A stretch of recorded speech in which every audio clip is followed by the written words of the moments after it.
Amalia Tarachansky with the Real News in Ramallah, in the occupied Palestinian territories.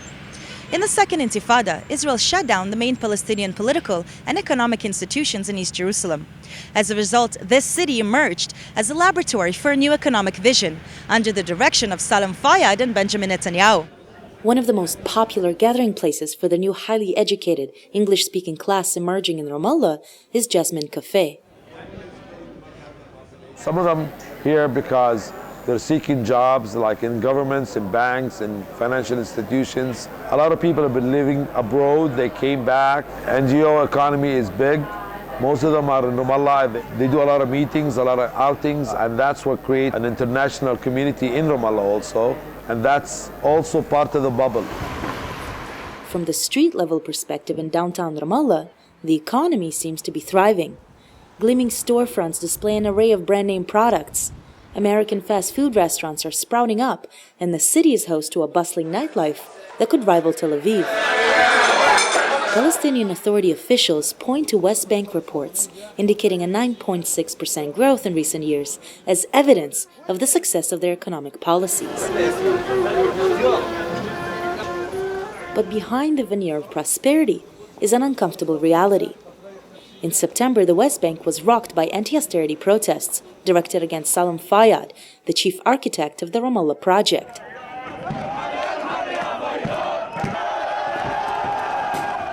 Ibrahim Shikaki, a professor at Birzeit University, has been among the rising chorus of voices sounding the alarm that the PA's economic policies are unsustainable. But in reality, if you look within those reports, it's very clear that they say the growth is unsustainable. There were some recent studies on the effect of this growth on employment, and it was very clear that there was no increase in employment or a decrease in the unemployment level because of that growth. 10 years ago with the occupation, with the Intifada, very hard to do something Western Palestinian. It's very hard because we're still where the occupation was completely in cities. At least we're independent in the city of Ramallah, in a way, quote unquote. What do you say, quote unquote? Quote unquote, because we're still, I can't travel to Jordan unless I go through the occupation checkpoints and borders and stuff like this. But in the borders of the city of Ramallah, it's I think it's 95% independent. There were three phases of Palestinian economic developmental policies since the early 90s, during the last 20-25 years. The first phase, there wasn't a lot of work done on what the Palestinian economy really needs. Now, the second phase came after in 1995, 96, when basically a lot of pressure was put on the Palestinian government, on the Palestinian leadership to follow mainstream neoliberal economic policies. This was a new dependency that the PA creation created, a dependency on international aid. Today we see the ramifications of that very clearly. For the last 2 months, the PA public sector has only received half a salary during 2 months. Anyways, this developed into the dangerous phase of 2007 up until now, which is basically the time when Salam Fayyad came into power. There became this discourse that maybe these policies are the best policies for Palestinians. So slowly trying to maybe psychologically affect Palestinian thinking that adopting these policies would actually be beneficial for the Palestinians, that this is the best way to go forward. Well outside the Ramallah bubble, in the West Bank's most populous city of Nablus, some business owners are deeply worried about the political and economic climate. Ali Amar's small cafe caters to the students who study next door at An-Najah University. My sister's husband, they are very young, they are 23, 24 when they get married. Their department is rented. They bought a car by loans. They bought their electrical devices in their department. Everything was by loans. This is an example for all the young people here. The Palestinian market is the second largest consumer of Israeli products. And so it's very important for Palestinians to realize, after this discourse and narrative has influenced them, that they're actually paying for their occupier. They're paying for their colonizer, who is stealing more land, who is killing more Palestinians, who is putting more Palestinians in prisons. You're actually paying for their thriving economy by buying their products. This is the vegetable market of downtown Ramallah. We're just here to see where the vegetables come from.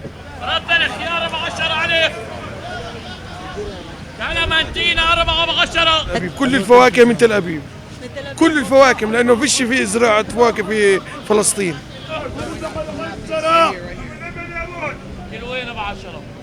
So this says selected fruits in Hebrew.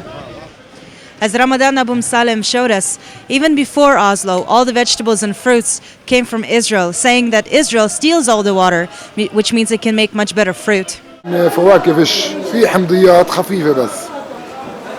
أما عندنا فواكه تفاح نجاص في نجاص بلدي بس بيطلع أسبوع وبروح. ليش يعني أنت يعني عجيب كفيش من إسرائيل ولا ما فيش عشان فيش عندنا كيف كمية مي اليهود بتاخذ المي أول بأول. اليهود بتسحب المية. احنا ما في عندنا مي نعمل كمية زراعة.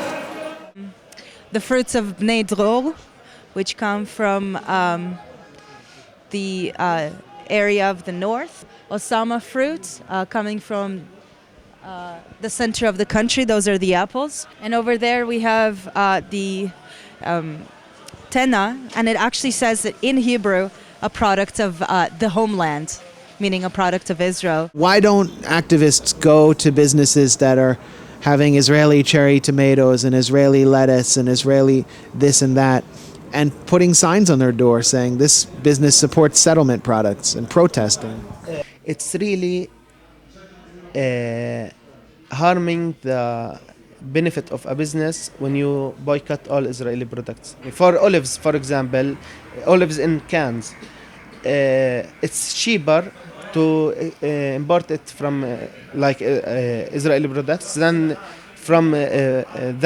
olives from villages. The existence of the PA itself,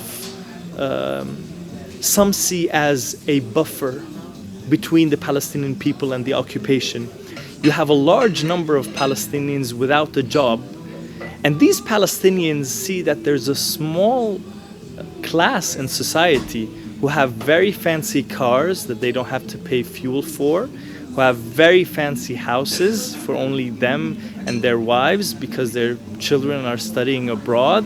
And you have this small class of people with the vast majority of wealth, while the vast majority of people have very small amount of wealth. If that's not the ingredient for revolution, I don't know what is. In the second part of this story, we team up with journalist and author Max Blumenthal as The Real News visits the estate of Munib al-Masri, the richest man in Palestine and the chairman of a private holding company that controls a quarter of the Palestinian economy. For The Real News, I'm Leah Turochansky in Ramallah in the occupied Palestinian territories.